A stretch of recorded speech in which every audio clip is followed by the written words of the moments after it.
நண்பர்களே, நான் உங்க புஜ்ஜிமா. ஒரு உயரமான மலை உச்சியில் இருந்து அமுத நதி என்ற ஒரு அழகான ஆறு ஓடிக்கொண்டிருந்தது. அந்த ஆற்றின் கரையில் சதுரங்கன் என்ற ஒரு மனிதன் வாழ்ந்து வந்தான். சதுரங்கன் எப்போதும் ஒரு பெரிய சாக்கு மூட்டையை தன் முதுகில் சுமந்து கொண்டே இருப்பான். அந்த மூட்டைக்குள் என்ன இருக்கிறது என்று யாருக்குமே தெரியாது. ஆனால் அவன் அதை ஒரு நிமிடம் கூட கீழே வைக்க மாட்டான். அவன் சுமக்கும் அந்த மூட்டையை பார்த்தால் அவனது முதுகு கூன் விழுந்து போயிருந்தது. நடப்பதற்கே அவன் மிகவும் சிரமப்பட்டான். அவனது முகம் எப்போதும் கவலையிலும் வலியிலும் சுருங்கி போயிருந்தது. அந்த வழியாக சென்ற ஊர் மக்கள், ஏன் இந்த மூட்டையை சுமக்கிறாய் என்று கேட்டால், இது என் சொத்து, என் கடந்த காலம் என்று மட்டும் சொல்வான்.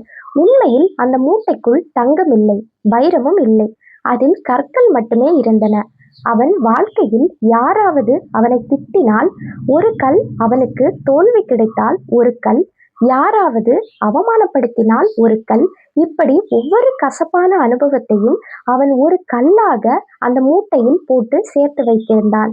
ஒரு நாள் அந்த நதிக்கரையில் இளமாறன் என்ற ஒரு சிறிய சிறுவன் விளையாடி கொண்டிருந்தான்.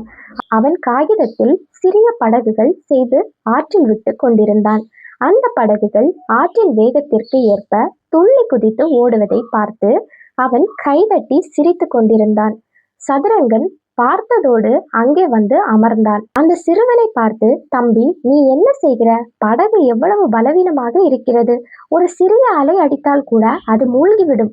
ஆனால் பார், என் மூட்டை எவ்வளவு பலமானது என்றான்.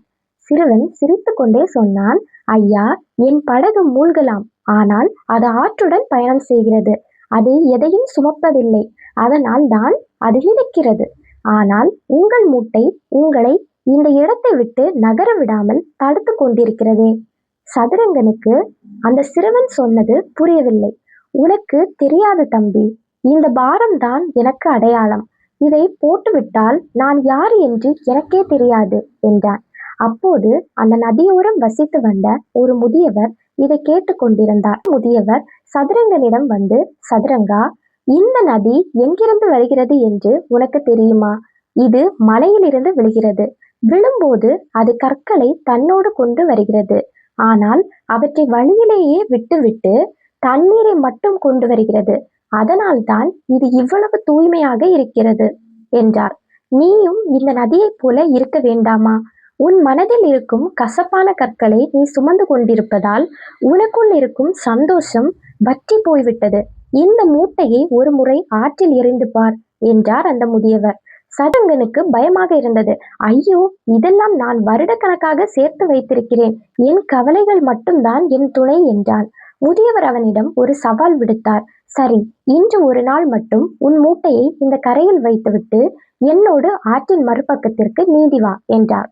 சதுரங்கன் தயக்கத்துடன் அந்த மூட்டையை கீழே இறக்கி வைத்தான். பல வருடங்களுக்கு பிறகு அவனது முதுகு நிமிர்ந்தது. ஒரு நிமிடம் அவனுக்கு உலகம் தலைகீழாக சுற்றுவது போல இருந்தது. மூட்டை இல்லாத அவனது உடல் காற்றில் பறப்பது போல லேசாக இருந்தது. இருவரும் ஆற்றில் இறங்கினர். மூட்டை இல்லாமல் சதுரங்கன் மிக வேகமாக நீந்தினான். தண்ணீரின் குளிர்ச்சி அவனது உடலை வருடியது. அவன் முகத்தில் முதல் முறையாக ஒரு புன்னகை அரும்பியது. மறுபுறம் சென்றடைந்ததும் அவன் சொன்னான், ஐயா, இவ்வளவு காலம் நான் ஏன் அந்த பாரத்தை சுமந்தேன் என்று இப்போது வருத்தப்படுகிறேன். ஆனால் சிறிது நேரத்திலேயே அவனது பழைய பழக்கம் மீண்டும் வந்தது. ஐயா, அந்த மூட்டை அங்கே தனியாக இருக்கிறதே, யாராவது எடுத்து சென்று விடுவார்களோ என்று கவலைப்பட்டான். முதியவர் சொன்னார், யாரும் உன்னுடைய கவலைகளை திருட மாட்டார்கள் சதுரங்கா, அதை நீயே போய் தூக்கி கொண்டால்தான் உண்டு. சதுரங்கன் மீண்டும் நீந்தி அக்கறைக்கு சென்றான். மூட்டையை பார்த்தான். அவன் மூட்டையை திறந்தான். உள்ளே இருந்த ஒவ்வொரு கல்லையும் எடுத்து பார்த்தான். இது என் முதல் முதலாளி என்னை திட்டிய கல், இது என் நண்பன் என்னை காட்டி கொடுத்த கல் என்று ஒவ்வொன்றையும் நினைத்து பார்த்தான். அப்போது அவனுக்கு ஒன்று புரிந்தது. அந்த கற்களுக்கு இப்போது எந்த மதிப்பும் இல்லை. அந்த சம்பவங்கள் நடந்து பல வருடங்கள் ஆகிவிட்டன. ஆனால் அவன் தன் வலியை இன்னும் உயிரோடு வைத்திருக்கிறான். அவன் அந்த கற்களை ஒவ்வொன்றாக எடுத்து ஆற்றில் வீச தொடங்கினான். ஒவ்வொரு கல் விழும்போதும் ஒரு பெரிய பாரம் அவனது மனதில் இருந்து இறங்குவது போல உணர்ந்தான். போ, இனி நீ எனக்கு தேவையில்லை என்று கத்திக்கொண்டே எல்லா கற்களையும் ஆற்றில் எறிந்தான். மூட்டை இப்போது காலியாக இருந்தது. அவன் அந்த பழைய சாக்கு துணியையும் ஆற்றில் விட்டான். அது அந்த சிறுவனின் காகித படகு போல மிதந்து சென்றது. சதுரங்கன் இப்போது ஒரு புதிய மனிதனாக உணர்ந்தான். அவனது கண்கள் பிரகாசமாக இருந்தன. அவன் அந்த முதியவரிடம் வந்து, ஐயா, இப்போது என் கைகள் காலியாக இருக்கின்றன. ஆனால் என் மனம் ஏனோ முழுமையாக இருக்கிறது.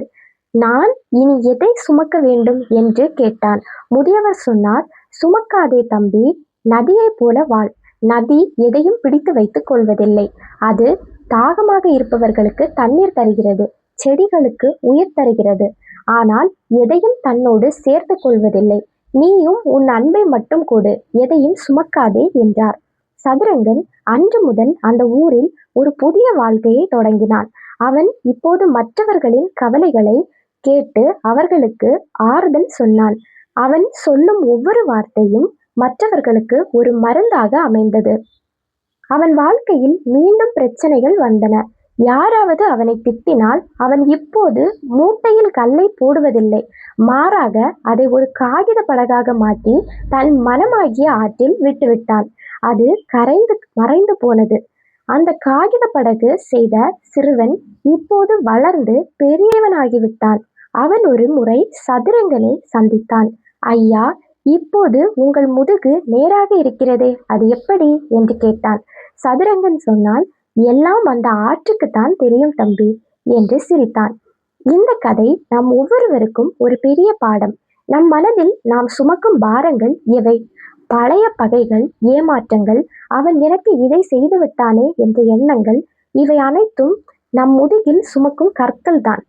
நாம் ஒரு சுற்றுலா சென்றாலும் சரி, ஒரு விசேஷத்திற்கு சென்றாலும் சரி, இந்த பழைய கற்களை சுமந்து கொண்டு போவதால் நம்மால் அந்த இடத்தை சந்தோஷமாக அனுபவிக்க முடிவதில்லை. நேற்று இப்படி ஆகிவிட்டதே, நாளை என்ன ஆகுமோ என்ற சிந்தனை நிகழ்காலத்தை அழித்து விடுகிறது. சதுரங்கனின் மூட்டையை போல உங்கள் மனதையும் ஒரு முறை சோதித்து பாருங்கள். அதில் தேவையற்ற எத்தனை கற்கள் இருக்கின்றன, அவற்றை ஒவ்வொன்றாக எடுத்து போட்டு விடுங்கள். மன்னிப்பு என்பது மற்றவர்களுக்காக அல்ல, உங்கள் மனபாரத்தை குறைத்து கொள்ள உங்களுக்கே நீங்கள் செய்யும் உதவி.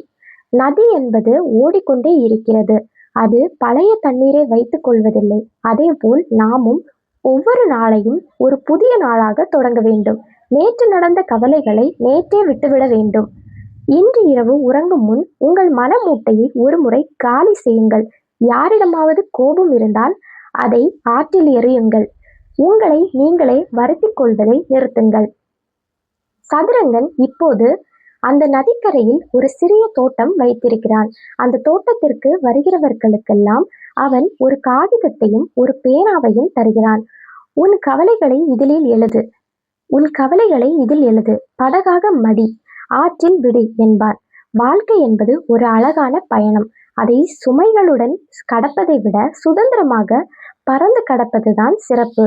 நீங்கள் எவ்வளவு லேசாக இருக்கிறீர்களோ அவ்வளவு உயரமாக உங்களால் பறக்க முடியும். எனவே கவலைகளை ஆற்றில் விடுங்கள், புன்னகையை முகத்தில் ஏந்துங்கள். நதியை போல் உங்கள் பயணம் இனிதாகட்டும். இந்த ஸ்டோரி உங்க எல்லாருக்கும் கண்டிப்பா பிடிச்சிருக்கும்னு நான் நம்புறேன். அப்படி பிடிச்சிருந்துச்சு அப்படின்னா உங்களோட ஃப்ரெண்ட்ஸ்க்கு, ரிலேட்டிவ்ஸ்க்கு எல்லாருக்குமே ஷேர் பண்ணி விடுங்க.